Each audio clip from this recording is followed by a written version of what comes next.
All right, in this lesson we're going to be going over Italy, joining into World War I. Now, Italy isn't the only country that enters in that's considered a major power that joins in a little bit later into the war. You also have the Ottoman Empire. So, just to bring these up here really quick, I'm going to be doing a separate lesson on the Ottoman Empire. There's a lot more to go into there.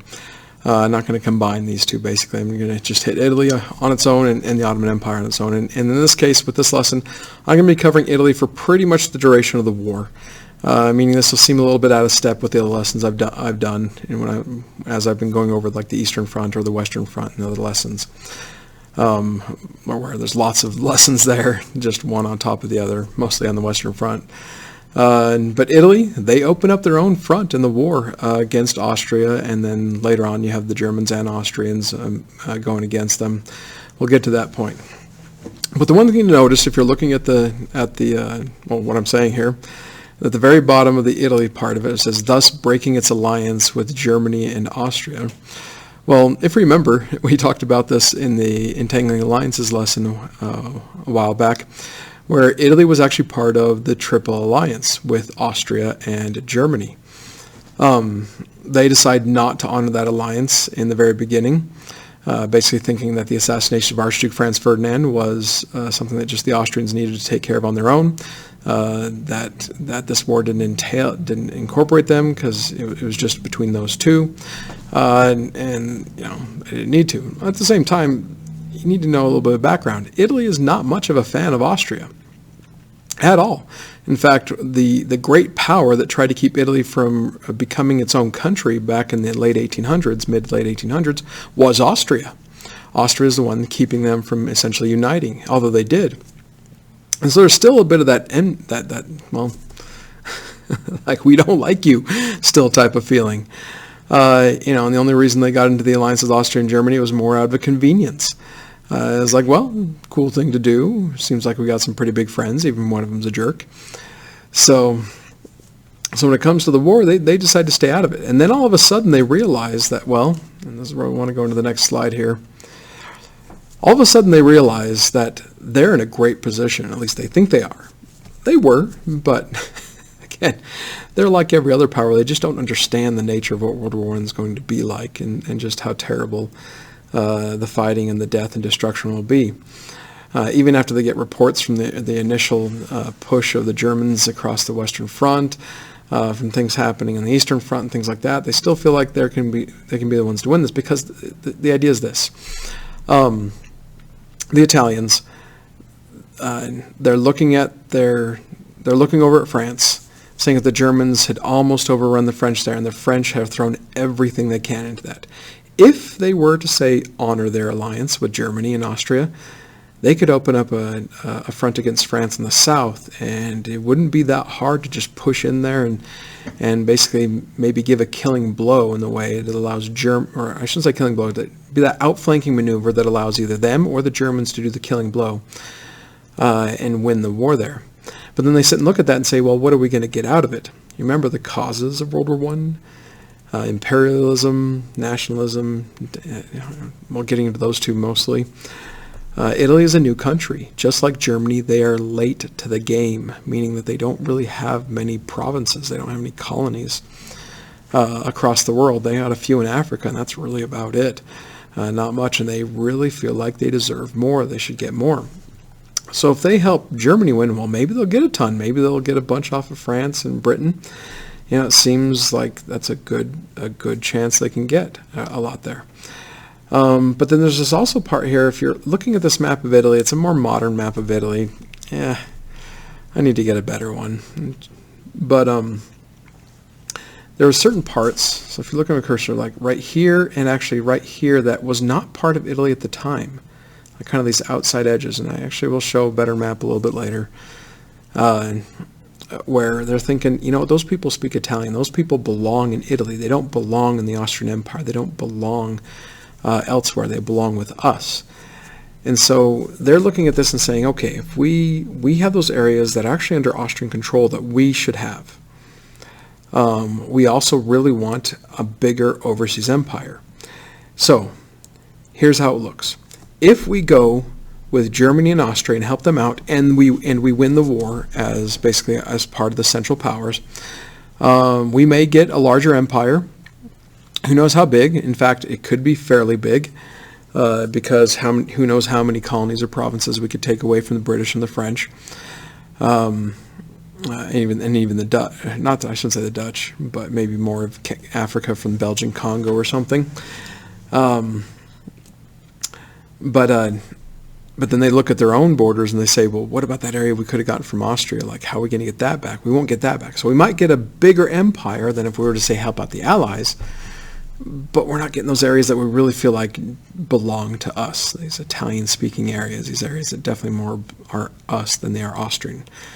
Then they look at the other side, and you know what? The French were able to hold the line, the French and British, but mostly the French, and were able to hold the line against the Germans in those initial few months of World War I in 1914. And at this point now, they've held the line. Both the British and the French are now getting massive amounts of troops up to the Western Front, very much feeling like it's an overwhelming sense of manpower against the Germans. And it's at this point in early 1915, it's just looking like it's all over. It definitely isn't all over yet, but they're getting the sense that the British and French are probably going to win this. They're going to overrun the Germans, and the French, by the way, were considered the greatest army in the world at the time. Yeah, we can argue about that one. They're definitely top three. If anybody is starting to coming down the French, the French, we kind of get a little bit of a negative stereotype going on here in the U.S. over the French, but the French military the French military has been premier, just flat out has been premier for, holy cow, 1,500 years, going back to the Franks. So anyways, I'm not going to go down that road in this lesson right now, but just for you naysayers out there, the French military has been quite premier. And they deserve that whole distinction of being one of the best militaries in the world. Just saying it. So now, with the Italians, though, they're thinking, well, if we, looks like the French and the British are probably going to win this one. If we help them, we might get some extra colonies here and there around the world. Probably not as much as we'd want, or we could have gotten with Germany and Austria. But we'll definitely get those sections from Austria, maybe even a little more territory from Austria. That we've been wanting this whole time, and another chance for us to kind of snub them in the nose. And then they're also thinking, you know what, Austria and Germany, their backs are against the wall, because both of them have thrown tons of troops at Russia. Of course, the Germans have tons of troops against the French and British. It seems like their strength is just completely spent. If the Italians were to enter into this war, they could be that underbelly punch that just knocks the Central Powers out, that knocks Austria and Germany out. I think all we got to do is get across a place called the So-and-so River, and then it's all the way up to Berlin. Again, if you see a map of Europe in your mind, and if you know anything what I'm talking about right there, it's not that easy. But that was kind of the thinking at the time, that they'd be able to win the war for the Allies, and the Allies would be so indebted to them. And of course, Italians are the best ever. They're the inheritors of the Roman Empire. They're the ones with that blood coursing through their veins type stuff. So anyways, I know I've talked a lot about this here, but I hope I've given you a lot more of an idea of why you have those two reasons there, why they decide to break their alliance, break their promise, you could say. Oh, not could say. They break their promise to the Germans and the Austrians, and they join the other side. So now, when you get into fighting, there's two major areas of fighting. I already mentioned one of them across I shouldn't say across, well, they do get across a few times. The Isonzo River, and then the Alps Mountains. Just so you guys know, the Alps Mountains are the third tallest mountain range in the world. The picture I have in the top are soldiers in the Isonzo River, and if you can kind of tell, it's kind of in a way, a bit of a muddy situation. Yeah, they're attacking across rainy, wet river areas. But in the Alps Mountains, they're attacking up there, and yeah, it's snow. You got glaciers. Like, they literally have trenches in the snow. I'll show some more pictures here in a second. Actually, just to show this really quick, that is, I believe, are Austrian soldiers that were found back in 2006. There's a lot of guys in this Alps fighting. There's a lot of guys that fell down to essentially be mummified in the ice to be found later. These aren't the only guys ever found. There's lots of these these dead troops that have been found, Italian and Austrian, from just the brutal fighting they had up in the mountains. And again, I'll get some other pictures in a second. And I'm sorry for the joke, but the first time I ever saw this, the first, like, Harry Potter was really big, and like the fourth movie, just, I can't remember what year the fourth movie. It was around like the fourth, fifth movie. Basically, Voldemort. I mean, that mummy on the left just looks like Voldemort to me. So, anyways, not going to the Ottomans just yet. But here you go. Here's a little bit better map. I hope you can tell you're looking at kind of that north eastern section of Italy, like Venice is right here. And here's the areas of attack. All this area in kind of that purple bluish color right there, that's the areas across the mountains and in the valleys in between the mountains that the Italians actually have pushed the Austrians back. The Austrians didn't have many guys, but the guys they did have did toe the line, did hold the line as best they could, and they did. And then over here as well, Austrians could not put too many guys down there because, yes, they're having a hard time against the Russians, but they were able to hold the other side of the river against multiple attacks by the Italians to get across. I can't remember how many battles of the Isonzo there are. I want to say at least 11. I wouldn't doubt there's more than 20. Just the Italians try over and over and over again to get across the Isonzo River, get a foothold, and just break those Austrian lines and again, give that underbelly punch to the Central Powers. And the Austrians hold the line. And in a lot of cases, you do have a lot of Austrians there where you got in some cases, like little kids down there. Like there's stories about 13, 14-year-old boys holding the line with a machine gun against these attacking Italians. There's a lot of accounts of bravery on both sides, by the way, but I mean, some of those cases or things I read about, at least from the Austrian side, is just kind of crazy how the type of soldiers they had down there were able to hold anything against the Italians, and just the crazy, just bloody fighting, hand-to-hand, face-to-face fighting that went on there. Again, look up accounts. It won't be hard to find some pretty crazy stories, let's put it that way.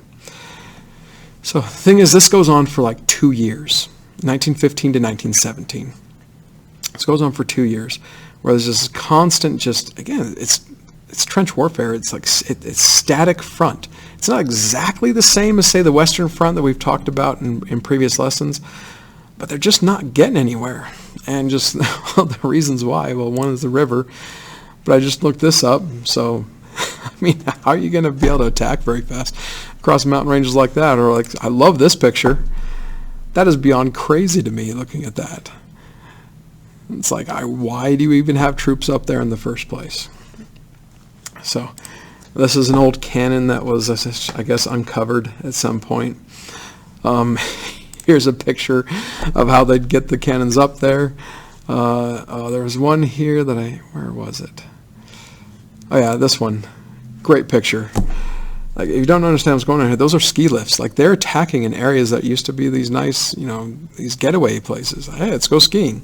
So, yes, they did have skiing over 100 years ago in the Alps Mountains. Skis weren't as good, but hey. But there's pictures. I use a lot of pictures we look at in our textbook, where they're like taking cows and live cows and things like up there, because hey, it's a lot nicer to have the cow go up there slaughtered in place. Man, you have a nice meal at the top of the mountains, and hopefully you have a fire going. Then you get pictures like this. Think of the worst, 50-mile hike you've ever been on. Anyways, if you've been on one before, I've actually been on one a little bit like that. It was actually a bit scary. Up in the Blue Mountains of Oregon. But anyways, not going to go down that way a little bit. At least I didn't have people shooting at me at the time. So it's just crazy stuff. By the way, this is Italians and Austrians both, where just things are beyond crazy. Like, I think there was one picture where it says they're definitely like most of these pictures from Italy. This one says it's some Austrian soldiers kind of doing reconnaissance and talking about just kind of like the young nature of their troops. Like, the person on the right does not look like, just doesn't look grown up. Maybe I'm misreading it, but I wouldn't doubt it if that's someone who in their teenage years, they're not, this person has gone through major training, they're not in their early 20s or something like that. I could be very wrong, But when I saw that, just one of the things I thought of was just all the stories I've heard of just these young kids thrown into battle because it's all the Austrians had at the time. So, okay. So again, this type of fighting goes on for a bit. Now, this next thing I'm going to go to is we're going to jump to the year 1917. We're going to get to something called the Caporetto Offensive. So, with the Caporetto Offensive, what you have is, well, at this point in the war, I don't think we've gotten to this lesson yet, is we have the Russians have gotten out, have been removed. Basically, they've left the war. So, they've left the war. Well, again, we'll get to that lesson in a little bit. It has a lot to do with something called the Russian Revolution. But they're gone, which means it frees up tons of troops, both German and Austrian, to be thrown to other fronts. And the Austrians, the only other front they really need to worry about is just Italy. So they are able to bring massive amounts of troops down in 1917 to basically just pound on the Italians. And the Germans send a bunch as well. And the Germans are the ones that actually organize this, what's called the Caporetto Offensive. By the way, in your note packet, that's what it's listed as, the Caporetto Offensive. It's this big bolded word here for the town of Caporetto, where it's kind of knocked out, or where it starts off at. But they just blow through the Italian defenses. The Italians, it's one of those things where it seems like they just didn't see it coming, or if they did, they didn't think they needed to prepare, but they just get blown off their back feet, off their feet a bit. And they're in just a permanent retreat situation. This is, like, how do I put this? Like in U.S. history, we talk about things like some of the worst things ever to happen in U.S. history. Things like the Battle of Gettysburg. The most American soldiers to die in one battle, the Battle of Gettysburg, or a 3-day battle, 56,000 men, I believe it was. We talked about the Bataan Death March, which we'll be talking about in this class in World War II. What happens to our soldiers, to both American and Filipino soldiers, at the hands of the Japanese. It's just one of the worst, considered the worst war crime of all time against the American military. In our history classes, we talk about these things, and deservedly so. We talk about these things like this was a terrible time for us, basically. Well, if we're sitting in an Italian high school, the terrible time that they'll reference back to is the Caporetto Offensive. Because in this case, it wasn't just the idea that the military gets blown away, where they're in a permanent retreat. That's all Italy right there. Those are Italian citizens. Like the Germans and Austrians come through, and there's been a huge propaganda machine going on at this point, talking about how all these awful things that the Germans and Austrians will do to you, especially the Germans. They're such evil people. They're going to do all these horrible things to you and to your daughter and things like that, and to your dog. It's just like they're just devils and with human masks on them type stuff. And there's a massive panic, and millions of people, and I do mean millions of people, take to the roads to get away. The thing is, they clog in the streets with the soldiers as well. The soldiers are trying to get away.